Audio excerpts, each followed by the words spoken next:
Epictetus, freedom forged in chains. Not a quote, a life.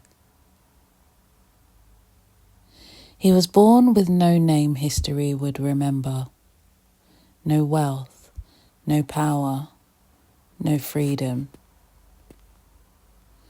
Epictetus entered the world as property, not metaphorically speaking, literally. He was owned by another man. His body, his labour, his time, none of it belonged to him. Even his pain was not his to refuse. And yet, centuries later, his words would outlive emperors. Rome did not hide its cruelty. Slavery was not a failure of the system. It was the system. Epictetus lived under a master known for brutality. Tradition tells us his leg was permanently damaged by abuse. Whether snapped in anger or worn down over time hardly matters. The result was the same. A body that would never be whole again. No battlefield glory, no noble sacrifice, just suffering, slow, humiliating, unavoidable. This matters because Stoicism is often accused of being cold, detached, and unrealistic. Epictetus disproves that accusation by existing at all. Epictetus did not begin with philosophy. Philosophy came after suffering. His central insight was simple and devastating. Some things are up to us. Some things are not. Your body is not fully up to you.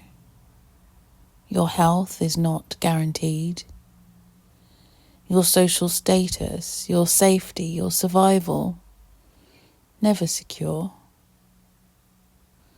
But your judgments, your values, your choices in response, those remain yours, even in chains. This is not motivational language. It's a survival framework.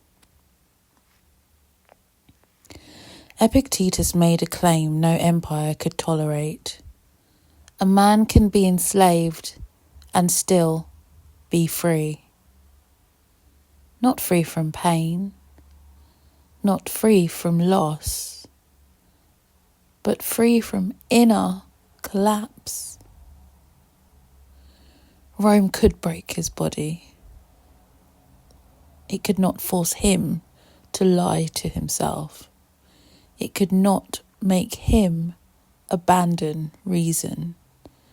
It could not compel hatred, corruption, or cruelty unless he allowed it. This is Stoicism at its hardest edge.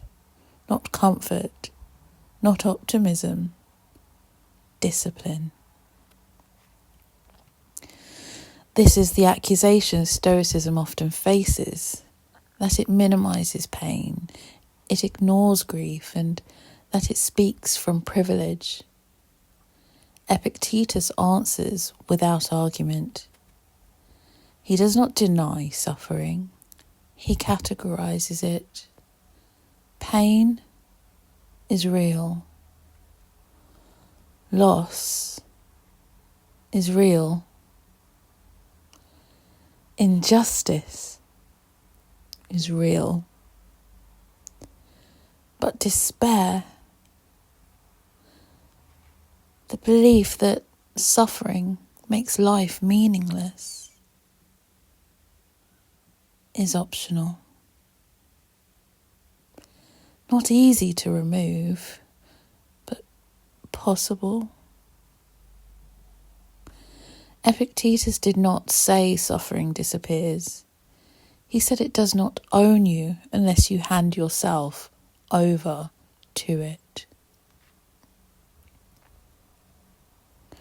Epictetus lost bodily integrity, freedom of movement, social standing, security, and what remained? Character. And from that, purpose. He did not become bitter. He did not pursue revenge. He did not wait for the world to become fair. He taught, not from a throne, but from a modest school, often reminding his students, "You may fetter my leg, but my will, not even Zeus himself, can overpower." This is not arrogance, it is defiance of despair. So here is where Stoicism is honest in a way many philosophers are not. Stoicism does not promise salvation or redemption, eternal justice, cosmic fairness. It promises clarity. It says, you may suffer, you may lose everything, you may die unjustly, and still you can live with dignity. For some, that is enough. For others, it is not. Epictetus does not argue against faith. He simply offers an alternative. If no one rescues you, if no justice comes, if no meaning is revealed, can you still stand? Epictetus speaks to the soldiers who return broken, to people whose bodies betray them, those trapped by systems they did not choose, and anyone who has lost identity, status, or future. He does not ask you to pretend it doesn't hurt. He asks you not to let pain decide who you become. In a world obsessed with control, Epictetus teaches surrender, but only where surrender is rational. Everything else, he demands, guard it fiercely. Epictetus never escaped suffering. He outlived it, not by denying it, not by explaining it away, but by refusing to let it define his soul. Stoicism at its core is not about indifference.